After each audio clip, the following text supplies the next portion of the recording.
In this video, I'm going to show you how to draw using one-point perspective. Artists will use one-point perspective when they want to show that something is going back into the distance. Typical one-point perspective drawings that you'll see are interior of a room or going down a road. For this one, we're going to do inside of a room. And for your materials for this project, you're going to need your HB pencil, you're going to need your eraser, and then you're going to need a ruler. And if you don't have a ruler, some options are you could use a thicker piece of paper that you might find. Another option is you could probably even use the edge of the folder that we sent home with all of your drawing paper in it. So you will need something that can draw a straight edge for this project. So once you've gathered those materials, then we'll get started. Before we get started, there's a couple of words that are important that you understand before we do one-point perspective. So the first word that we're going to talk about is the vanishing point. That is the spot in your drawing that all of your lines are going to be related to. So when starting a perspective drawing, if this is your sheet of paper, you want to put your vanishing point somewhere in the general middle of your paper. And that's going to be a dot that you're going to use as a reference to get all of your angles. A couple of other words that are important that you understand are horizontal and vertical. So horizontal are lines that go from side to side, and vertical are lines that go from top to bottom. So it's important that you know what those words mean. So the first thing I'm going to do is I'm going to put my vanishing point somewhere in the general middle of my page. I want to make sure that I have enough room on the top and the bottom of the page to continue my drawing. Next step from here is you want to place the back wall of your room. So what I'm going to do is I'm going to use my ruler, and I'm just going to give myself a nice square rectangle kind of shape that I'm going to use as the back wall. And you don't want to make this too big because you want to leave space for all of your details that you're going to add. So I'm just going to do this. And notice that I'm going to use a ruler for almost every single line that I draw in this drawing. And when you don't use a ruler and you just try to kind of guess, things get all messed up. So you want to make sure you're always using a ruler. So in my back wall here, you're going to notice my vanishing point isn't really in the dead center. That's going to be totally fine.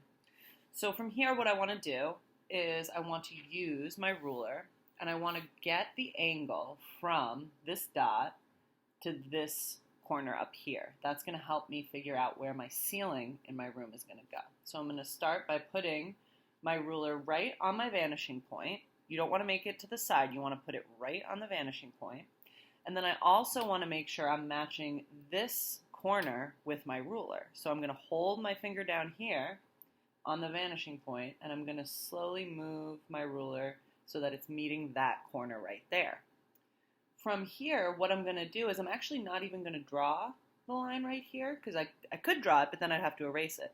I'm going to go from this corner right up like that, and that's going to give you one of your ceiling lines. So now I want to do the exact same thing on the other side. So I'm lining up my ruler with my vanishing point. I'm also lining it up with this top corner here, and there we go. So now I'm going to do the exact same thing on the bottom two to get my.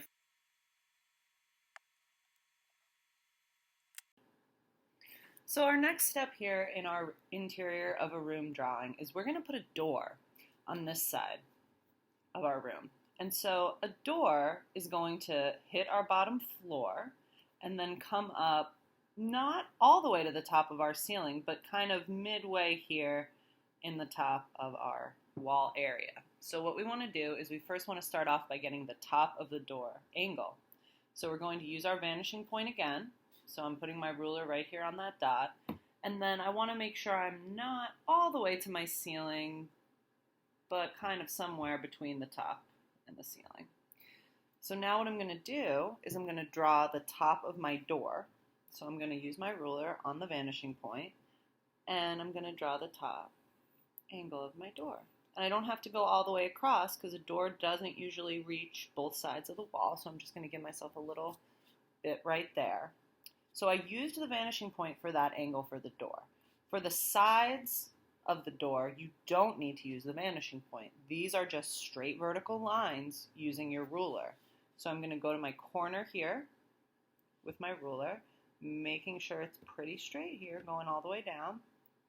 And there's one side of my door.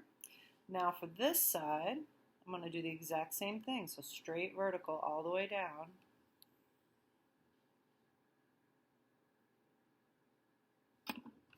And there we go. So now I have the kind of door frame here for my door. In a door, there's a little bit of depth where the door and the door frame meet. So I want to show you how to get that angle as well. So from here, what you want to do is you want to take your ruler and you want to line it up with the two corners that are closer to your vanishing point.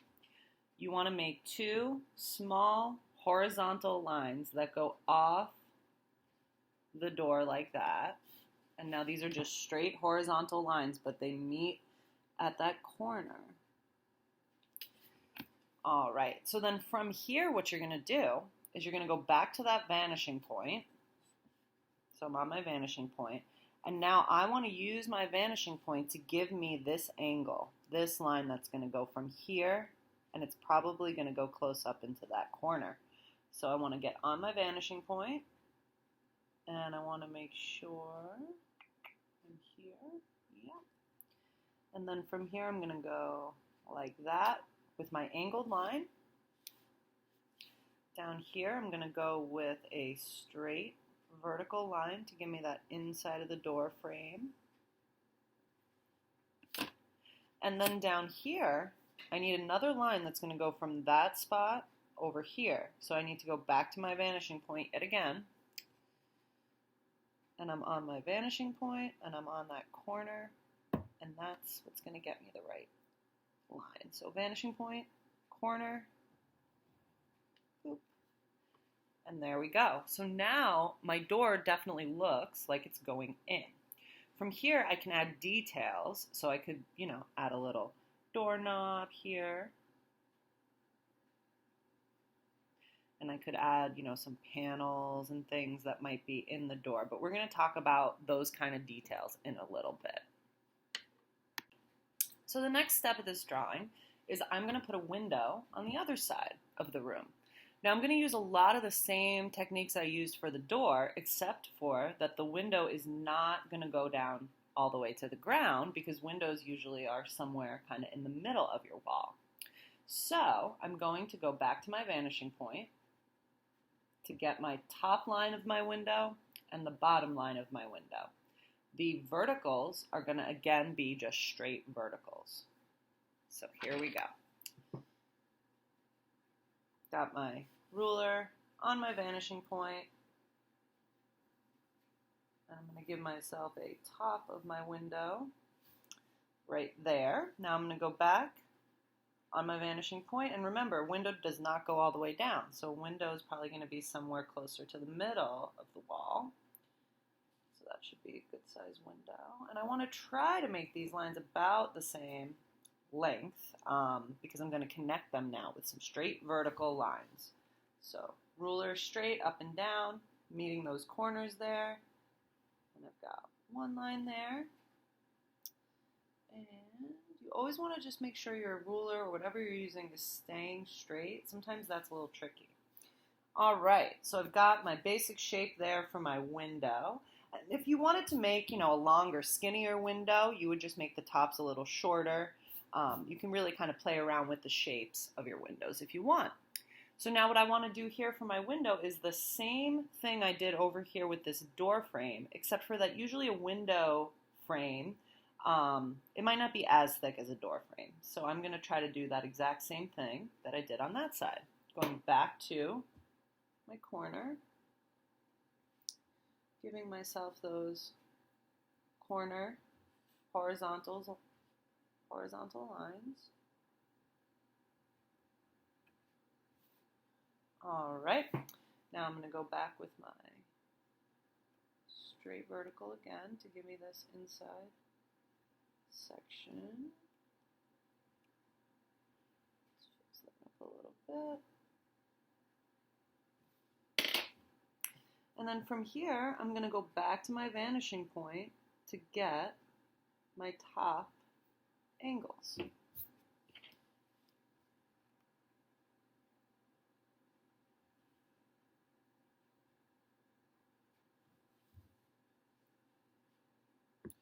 Vanishing point, corner,